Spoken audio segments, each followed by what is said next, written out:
Welcome to 7 Days Report, your reliable source of information from all major news from around the world.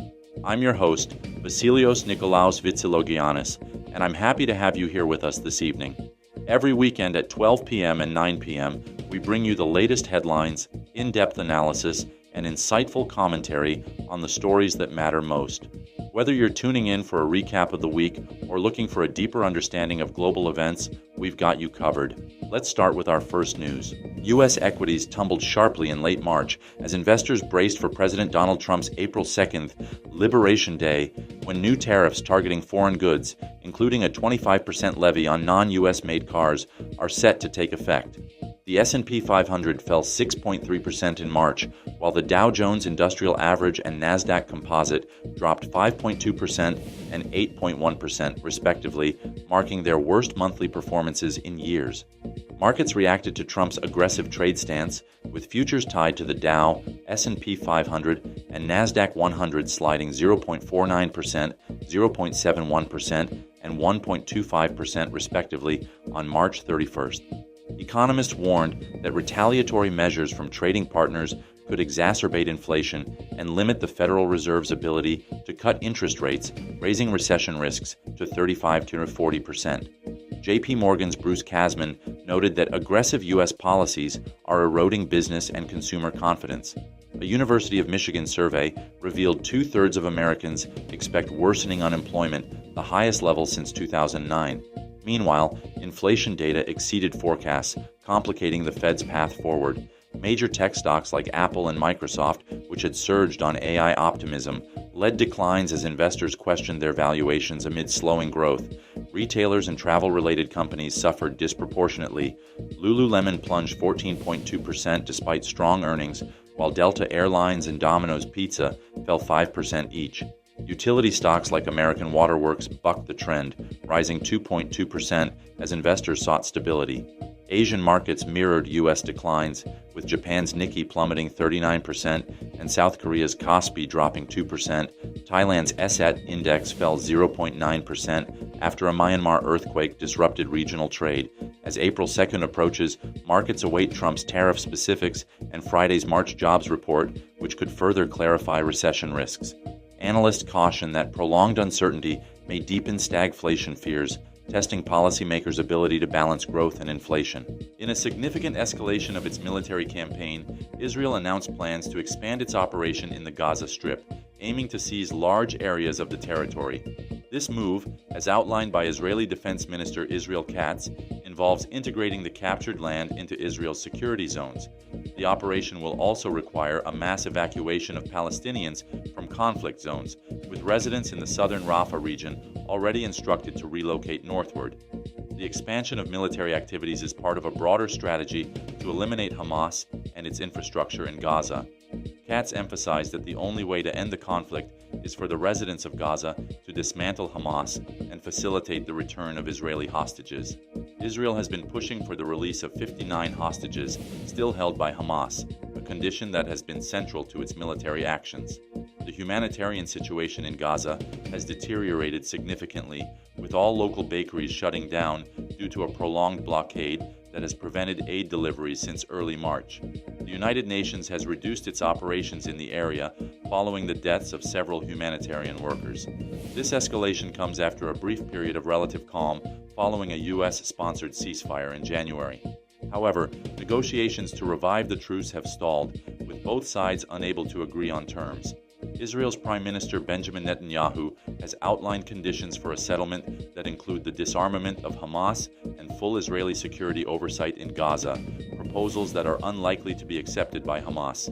As the conflict intensifies, international mediators continue to seek a resolution, but progress remains elusive. The situation in Gaza is increasingly dire, with thousands of Palestinians displaced and a severe humanitarian crisis unfolding. China's military has intensified its military presence around Taiwan by conducting a second day of live fire exercises as part of its Straight Thunder 2025A drills. These maneuvers, which include simulated attacks on key targets such as ports and energy installations, are aimed at enhancing the capability to blockade the island and execute precision strikes. The exercises, conducted in the central and southern regions of the Taiwan Strait and the East China Sea, involved long-range live-fire drills by ground forces. The Shandong aircraft carrier was also involved, assessing its capacity to combine naval and aerial forces in a potential blockade scenario. The Chinese military released footage showing rockets being launched and striking ground targets, alongside animations depicting explosions over Taiwanese cities. Taiwan's President William Lai Ching-te strongly condemned the drills, stating that they jeopardize regional peace and security. The Taiwanese Defense Ministry reported that China mobilized 21 warships, including the Shandong Carrier Group, and 71 aircraft during the exercises. These drills follow heightened rhetoric from China, with President Lai being labeled a parasite by Beijing. The exercises are seen as a response to U.S. Secretary Pete Hegseth's visit to Asia, where he criticized China's actions. China views Taiwan as part of its territory and has consistently opposed any moves towards independence. The escalation of military activities highlights the deteriorating relations between China and Taiwan. Taiwan is preparing its own military exercises, including the extended Han Kuang War Games, to enhance its defense capabilities. The situation remains tense, with both sides engaging in a show of military strength amidst diplomatic tensions.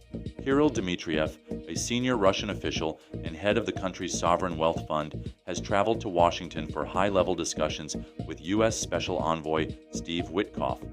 Dmitriev, appointed by Russian President Vladimir Putin as a special envoy for international investment and economic cooperation, is the most prominent Russian figure to visit the U.S. capital since Moscow's 2022 invasion of Ukraine.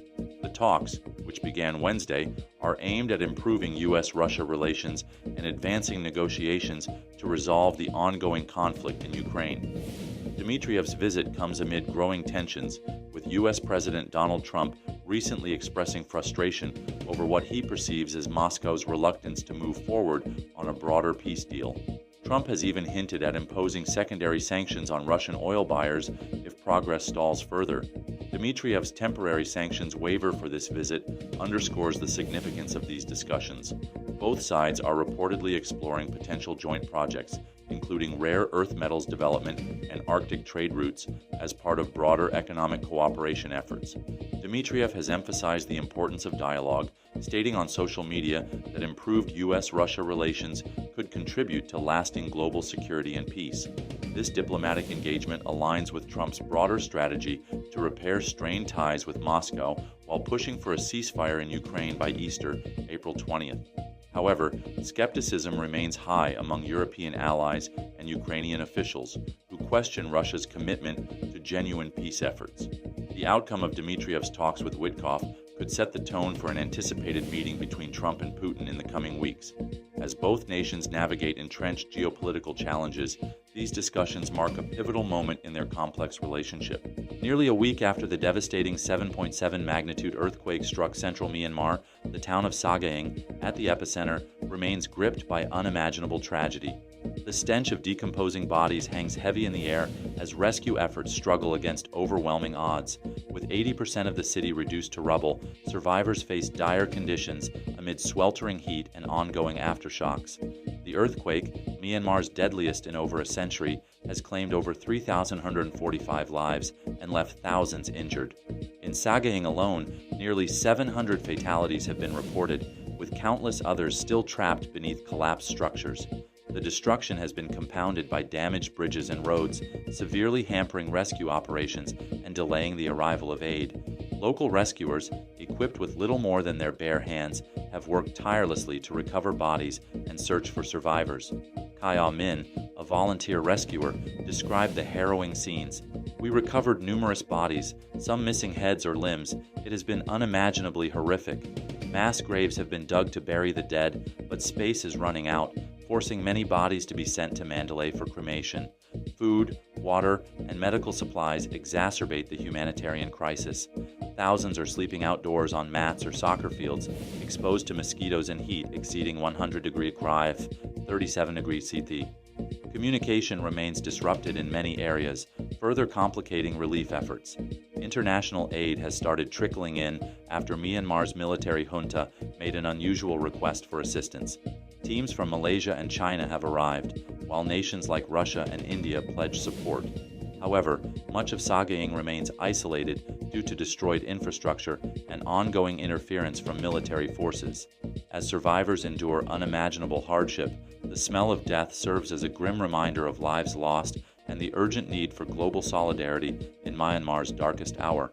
As we wrap up another edition of the 7 Days Report, I want to extend my heartfelt thanks for joining me this evening. We've covered a wide array of significant global events, and I hope you found our news insightful and engaging. Remember, you can catch us every weekend at 12 p.m. and 9 p.m. for your weekly major news from around the world. Stay tuned for our next meeting, where we'll dive deeper into the stories shaping our world.